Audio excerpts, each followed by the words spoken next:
बिस्मिल्लाहिर्रहमानिर्रहीम। अस्सलामु अलैकुम नाज़रीन। जीअं त हिन वीडियो में असां सिलेक्ट में सिलेक्ट ऑल ऐं select all text with similar formatting जो ऑप्शन सिखंदासीं। अगरि तव्हां सिलेक्ट ऑल कंदो त ॾिसो जेके बि डॉक्यूमेंट में टेक्स्ट हूंदा उहे सिलेक्ट थी वेंदा ऐं उन खां अलावा तव्हां शॉर्टकट की भी इस्तेमालु करे सघो था, कंट्रोल ए।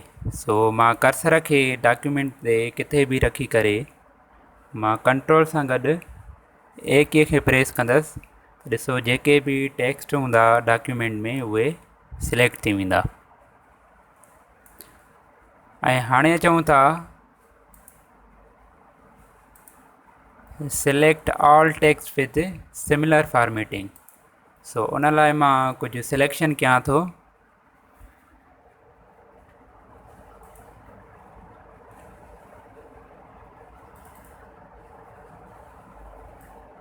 तव्हां ॾिसी सघो था त मां 3 सिलेक्शन कयूं आहे। ठीकु आहे। इम्पोर्टेंस ऑफ फोल्डर्स, ड्राइव ऐं क्रिएटिंग अ फोल्डर जेको आहे त हिननि खे सिलेक्ट कयो आहे। मां हिन ते साॻी फॉर्मेटिंग अप्लाई कयां थो। हिननि जो कलर जेको आहे त रेड कयां थो ऐं हिननि जी साइज़ जेको आहे त थोरी वधायां थो, 18 कयां थो। उनखां अलावा हिननि खे बोल्ड, इटैलिक, अंडरलाइन ऐं ॿियो तव्हां जेका भी फॉर्मेट ॾियणु चाहियो उहो तव्हां ते डिपेंड आहे त कहिड़ी तव्हां फॉर्मेट ॾियणु चाहियो था। ऐं हा, कर्सर खे जेको आहे त उन जॻह ते रखिणो आहे जिन में जेको आहे त अखरनि ते असां सेम फॉर्मेटिंग अप्लाई कयूं था। मां ॾिसो इम्पोर्टेंस ऑफ फोल्डर खे ऐं ड्राइव ऐं क्रिएटिंग फोल्डर ते सेम फॉर्मेटिंग अप्लाई कई आहे। अगरि ॾिसो मां कर्सर खे हेठां रखां थो, ठीकु आहे, ऐं हाणे मां सिलेक्ट में select text with similar formatting कंदुमि त ॾिसो जेके भी अखर हूंदा उहे सिलेक्ट थी वेंदा। हाणे ॾिसो जेके साॻी फॉर्मेटिंग वारा अखर आहिनि उते मूंखे कर्सर रखिणो आहे तव्हांखे।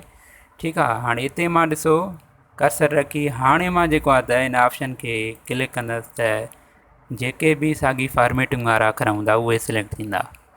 कर्सर जो ख़्यालु रखो, जिन ते भी तव्हां साॻी फॉर्मेटिंग अप्लाई कयो था उते तव्हां कर्सर रखी पोइ तव्हां भले इन ऑप्शन खे क्लिक कयो त तव्हांजी जेके भी साॻी फॉर्मेटिंग वारा अखर हूंदा उहे सिलेक्ट थींदा।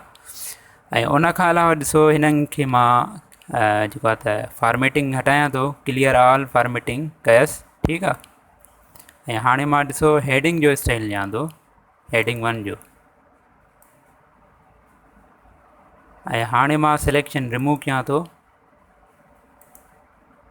ऐं इन ई ऑप्शन सिलेक्ट में वञी मां इन ई ऑप्शन खे select text with similar formatting खे क्लिक कंदसि त ॾिसो ही हेडिंग ते भी ही ऑप्शन अप्लाई थींदो। ऐं पोइ भी तव्हां हिन जी फॉर्मेटिंग चेंज करे सघो था, कलर हिननि जो चेंज करे सघो था ऐं टेक्स्ट इफेक्ट्स में ऐं टाइपोग्राफीअ में भी तव्हां इफेक्ट ॾेई सघो था, आउटलाइन, शेडो, रिफ्लेक्शन वग़ैरह। ठीकु आहे। उहो तव्हां ते डिपेंड आहे त कहिड़ी जेको आहे त फॉर्मेटिंग अप्लाई कयो था। इंशाल्लाह ईंदड़ वीडियो में मां सिलेक्ट ऑब्जेक्ट्स ऐं सिलेक्शन पेन जो वीडियो ठाहींदुसि। जेके भी नाज़रीन ॾिसी रहिया आहिनि ही वीडियो, ऐं अगरि ही तव्हांखे वीडियो यूज़फुल लॻे थो, इन मां तव्हां कुझु पिरायो था, काइंडली मुंहिंजे चैनल खे सब्सक्राइब कयो ऐं वीडियो खे लाइक कयो ऐं जिन बिगिनर्स खे MS वर्ड सिखण जी ज़रूरत आहे उन्हनि ताईं मुंहिंजो वीडियो शेयर कयो। तेसीं ताईं मूंखे इजाज़त ॾींदा। Thank U very much. God bless U.